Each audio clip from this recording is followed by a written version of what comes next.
Imagine walking through the mall with some of your friends and you show them your new knife. Your friends are so jealous of your pretty cool knife.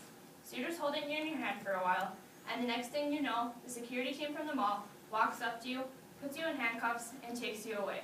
So what happens next? You're sitting in front of a judge getting a life sentence because you were showing your friends a knife.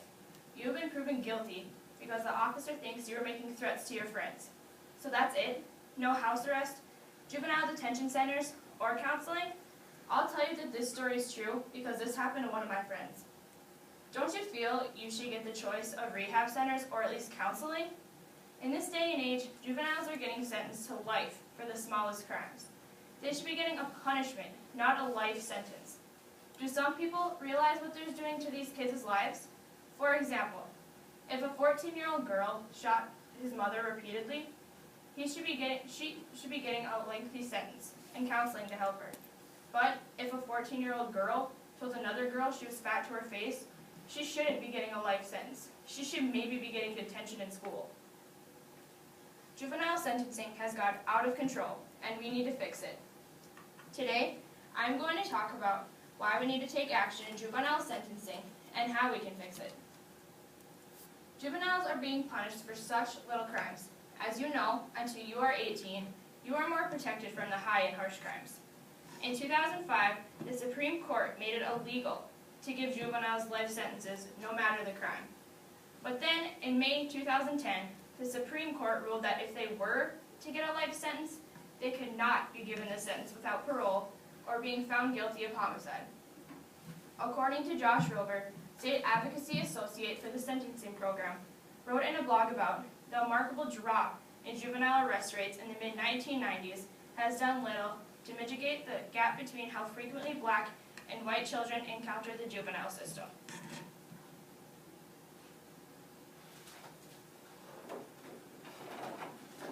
On the graph here, you can see the number of youth held in adult prisons and jails from 1985 to 2011.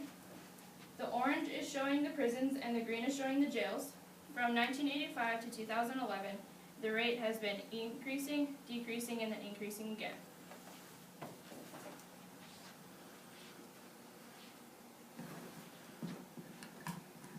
Sentencing juveniles to life in prison violates the Constitution's protection of cruel and unruly punishment. 38 of the 50 states are violating this right now.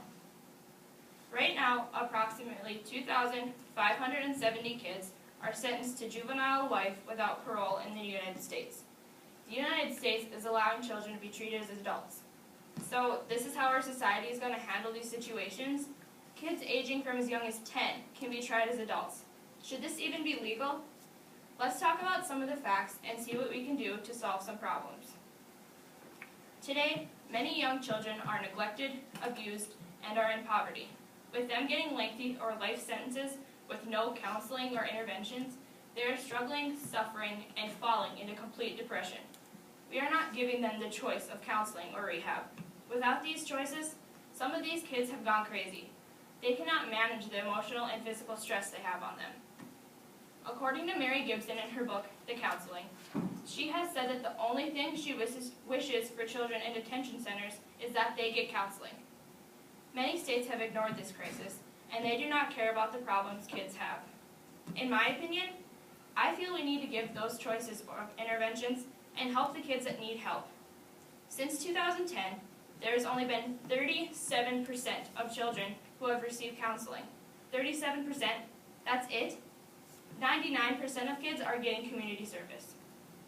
I'm not saying community service is a bad thing, but I feel like that we need to help them with counseling. The most known counseling agency is the Correctional Sentencing Incorporation. This agency is a 16-step process which you get jobs and homework to do. According to Mary Welbridge, founder of CSI, she has said that this program is the best in the world. This program is very beneficial, but there is a disadvantage. This agency is only allowed to children who have killed someone. Does every kid in a juvenile detention center kill someone? No. To me, if you have punched your mom or pulled your knife on your friend, or even told someone they were ugly, you need counseling. You need help. Counseling for some people in juvenile detention centers is the #1 thing parents want for their children. They do not want their kids to sit in a jail cell for their life. They want their kids to get help. So, why am I talking about this? It interests me, it happened to one of my friends, and it is a big issue in our society. But let's get to the point of what I'm trying to say. Today, since 2010, there are only 4% now of juveniles who are getting counseling. From 37 to 4, that is a big drop. Only counseling and no rehab. There are 14 detention facilities across the U.S. who are giving counseling. 14 out of our whole 50 states. These kids should get the choice if they need it or not. There are kids with so many emotional problems and stress that they need help with. According to Marcus Funk, federal sentencing reporter, he said counseling should be a top priority. We aren't helping the kids who need it, and we are sending them back on the streets with the mental problems they have. If we aren't even giving them the choice of counseling or rehab, how do you think they'll act when they get out? I don't think it will be very good. We are sending kids with issues that we can help back on the streets with, then they could probably potentially hurt someone. So, what am I trying to get you to do? I'm trying to tell you and show you what we are doing to these juveniles' lives. If we aren't giving them help, then why are we giving them life sentences? They don't deserve to sit in a prison as a 14-year-old and not have the help with their problems.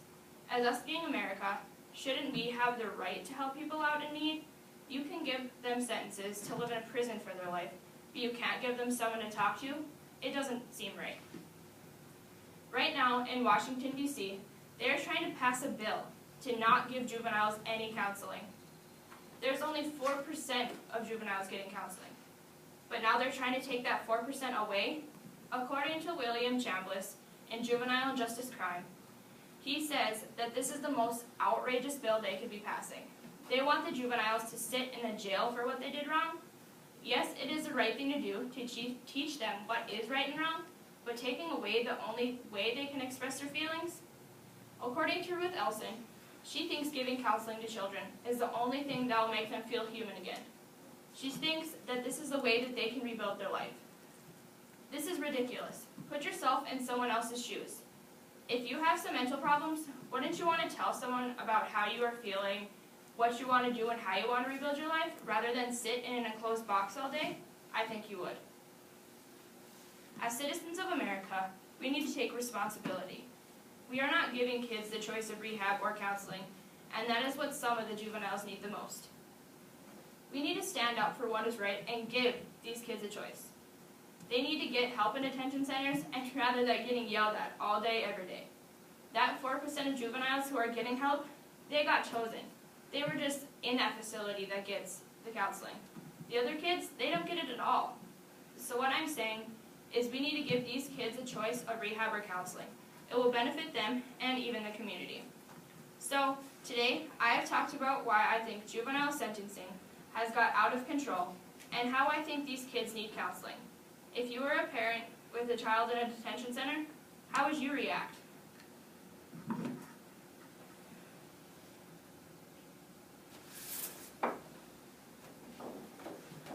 These are pictures of a detention center in Texas.